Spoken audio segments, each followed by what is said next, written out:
Smart contracts coming to the XRP ledger? What do we have here, folks? We're going to give you guys a quick update here on this Monday morning. The markets are ripping. Seems like everybody woke up and saw the Biden laser eyes, and now Bitcoin has shot up past the 50,000 price target level. And it's been interesting to watch, this double top bull trap rally. We called it running up into the Bitcoin spot ETF narrative. Sure enough, it came back down to 38,500. Now, I was expecting another bull trap rally up to the 43 to 45,000 level, but Bitcoin does doing what it does best, and it's making me eat my own words. And it blows all the way up here to 50,000. But I still remain strong in my thesis and my conviction that this isn't it, that we are going to correct back. If I wanted to tell you what you wanted to hear, and if I wanted to stay bullish and clickbait you and O-face you, I wouldn't be saying this, but I just keep it real with you guys, and I'm willing to have the pie smash in my face and be proven wrong, because if I'm wrong, I'm positioned. I have my crypto assets, so when the market goes up, I'm going to partake at the party. But I don't like getting caught with my pants down, and I think that many people in the Bitcoin bro space see the laser eyes from Biden. They see Jack Dorsey at the Super Bowl with his Satoshi shirt, which was genius marketing, by the way. Instead of having to pay $7 million for a Super Bowl ad, just send Jack Dorsey to the Super Bowl sitting next to Jay-Z and Beyonce with a Satoshi t-shirt. And it got me thinking, I tweeted out that Ripple should have ran a Super Bowl ad, but now I'm thinking that we as the XRP community just need to run a decentralized fundraising campaign to afford a Super Bowl ad next year. I think it would be some effective marketing for the community, just a little community fundraiser. But nonetheless, let's get right on into it, folks. Bitcoin up to 50,000. It has pulled back here slightly. There's your Bitcoin chart on the 4-hour all the way back. Bitcoin spot ETF 49K. Here we are once again, blast right through this morning. Everyone wakes up and sees the laser eyes from Biden, and we send this thing back above 50,000, back to basically 50,338 is where I'm pulling right now. For ETH, same thing, 2,600. For XRP, up to 53 cents. And we'll continue to watch some of these other ones, some of these other coins that I just picked up. SHX pumping up to nearly 1 cent. Love to see it. And then that Flare is holding out strong as well. That's been interesting to watch. Let's get right on into it, though. We got a lot to cover. While everyone was distracted with the Super Bowl, the FBI and the Cybersecurity and Infrastructure Security Agency quietly published a joint guidance on how to live off the land. Now, you're probably wondering, why the heck am I bringing this up?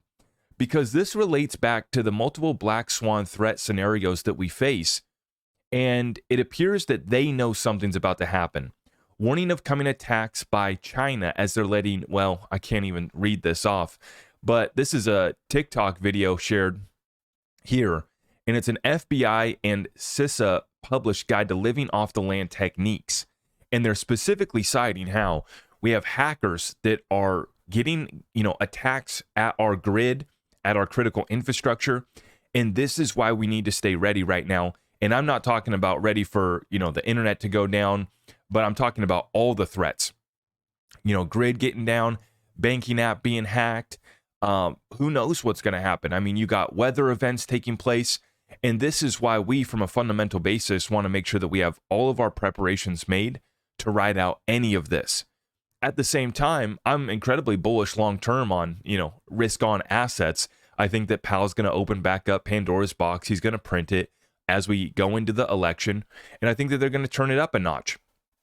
And so we're prepared for that. But in the meantime, what we're watching right now unfold is a very, very serious situation in the United States of America, all leading to more chaos, more distractions unfolding throughout the rest of this year. So let's make sure that we stay prepared for that. Now, getting really crazy out here as we see Rand Paul sharing this tweet about the most recent bill that is set to get passed here. Republicans need to be aware that this bill, supported by Mitch McConnell, big old rhino sellout, and almost all of the Senate GOP leadership, sets in motion the next hyper-partisan Trump impeachment before he's even elected. So buried in this bill's text is an impeachment time bomb for the next president, whether that's Trump or whoever else, if he tries to stop funding the war in Ukraine. What is happening in this country, right?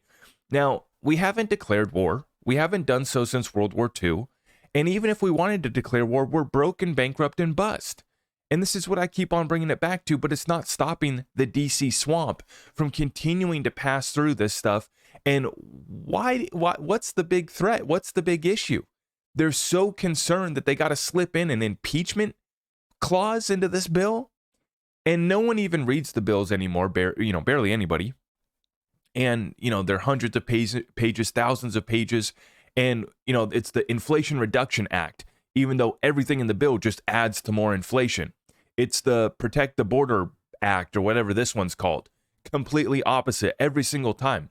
They are selling out this country. This is a controlled demolition. And those that aren't paying attention, those that aren't prepared, are going to get left behind. They're going to get caught off guard, no matter what event takes place. And I believe it's going to be a series of events. A lot of people are looking for that one big event.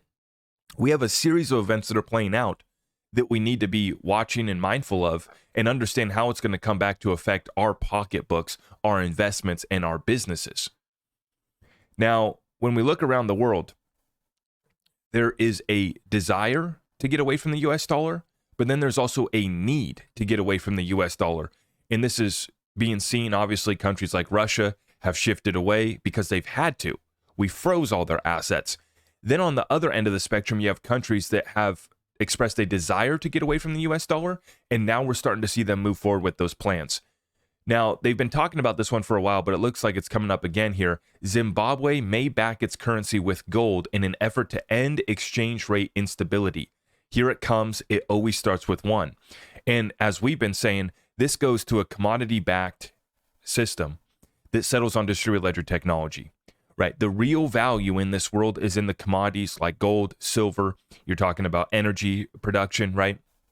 Oil, gas, natural gas, copper, uranium. This is what our world actually runs on, despite the dreams and the fairy tales that they want to tell us about transitioning to their New Deal. Well, even if you want to make an attempt to transition to that New Deal, you need all of these precious commodities. And we're seeing the currency and the commodity war continuing, and we're seeing that countries now finally getting around it. This has been talked about with Zimbabwe for a while, and we've been making the case here. You guys got to get it done if you want a chance at the level playing field here, because they have real value. They have commodities. They have gold. They have oil. They have wheat. They have what we need, right? But it's a matter of being able to bring that product to market and not being constrained by U.S. sanctions as a overlooming threat when you go to trade on the world stage right now. Now, continuing on, what we see here in silver, the inventory of silver on the SFE and the SGE continues to drop. And this is from Bai, our good friend on Twitter.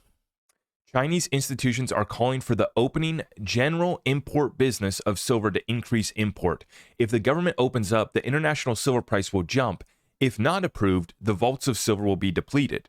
So it's very simple. We're going to clean out the vaults that we have, or if we can open up imports, then we're going to be buying even more. We just highlighted how the People's Bank of China, the central bank over there, they just bought another 10 tons of gold. It's been 15 months of straight buying from them. And then we've also highlighted how the citizens of China have bought more gold and silver than they have in the past 6 years. This combined with central banks buying more gold than they have in the past 50 years, you can see the undercurrent of institutions, smart money, central banks cleaning out the vaults. And they want access to more. We just saw a letter that was penned by many in the industry. They wrote it, I think it went to the Parliament of Canada, or maybe to Trudeau as well, maybe both. but essentially it was a letter up there to the government of Canada arguing that silver needs to be made a critical mineral, right? Which puts it in a different category of natural resources and commodities. And this is the shift underway. Let's back our currencies by it. It's now a critical mineral, right? And where are we getting this from? We're cleaning out the vaults. And if possible, we want to open up imports so we can get even more. This is what China's saying, and this is what countries around the world are saying. This is what institutional investors around the world are saying. In fact, I just saw a deal put out by the British Mint talking about how they had a record amount of people buying precious metals through, over there in Great Britain. So it's one country after another. It's the same story being told. If you guys are looking to get precious metals, you guys already know we have the affiliates at my website, ZachRector.com. You can roll over a 401k retirement account, or we can get the metal shipped directly to you. we got some of the best prices and services in the industry with our affiliates. So go check them out. Now let's get into it. Smart contracts on the XRP ledger. This is decentralization on display. And this is my point that I've been saying here. Do we want hooks on the XRP ledger, which is, smart contracts? We do. I voted yes. And we had an overwhelming result. 93% voted yes. But I also retweeted this out and I said, yes, I want smart contracts on the XRP ledger after they go break it on Zahao, which is the hook sidechain, right, that they made. Go break it on Zahao and then fix it, bring it back to main chain after we go do that, right? I don't want to bring this live on mainnet if it's going to expose us, if it's going to open us up to some issues. We want to make sure that the ledger remains robust with uptime, no downtime, no hacks, no issues. And we've done that. We've had that for the last decade or so. And now we do want to bring hooks on, but let's just make sure that we don't break the mainnet ledger when we do so. And so what Vet did, because what had come out here, Richard from XRPL Labs, he had originally put in a Ripple poll, a request poll, is what it's called. It's a poll request, I guess. And he said that if we get 10,000 yes votes on a poll for hooks on mainnet, we'll open a new poll request. And so that is why Vet hosted this poll. We had overwhelming results. And now Richard from XRPL Labs says, ladies and gentlemen, the hooks poll request is officially open. So it is open. It is ready for review. But before it can get basically, merged with the code, it has to be agreed to be merged by additional developers in the space. And I'm still trying to figure out how this process really works. Why they did it in the first place, I still can't get a straight answer, right? Because Ripple never said, we're not going to allow this to be merged with the code. But that was what we were told, right? Is that basically the people behind this were frustrated because Ripple wasn't reviewing it. They weren't, allowing it to be merged with the code. And so then they just pulled the request and kind of rage quit. And it's like, I don't really understand why they did that, other than they, tell us that they just wanted to go launch Zahao so that they could have hooks available for them now because they needed it for their businesses. Okay, that's fine. For me, we have a community that's ready to start investing in other projects and ready to invest in our builders. But we also aren't just going to be throwing away our world reserve currency for any silly NFT project, for any other silly project, that's built on top of the XRP ledger. Just because it's built on top of the XRP ledger doesn't mean that you're going to get the XRP community to give up their precious reserve currency, right? And so, for me, let's bring hooks on. Give the developers and the builders the tools. That's great. That's fantastic.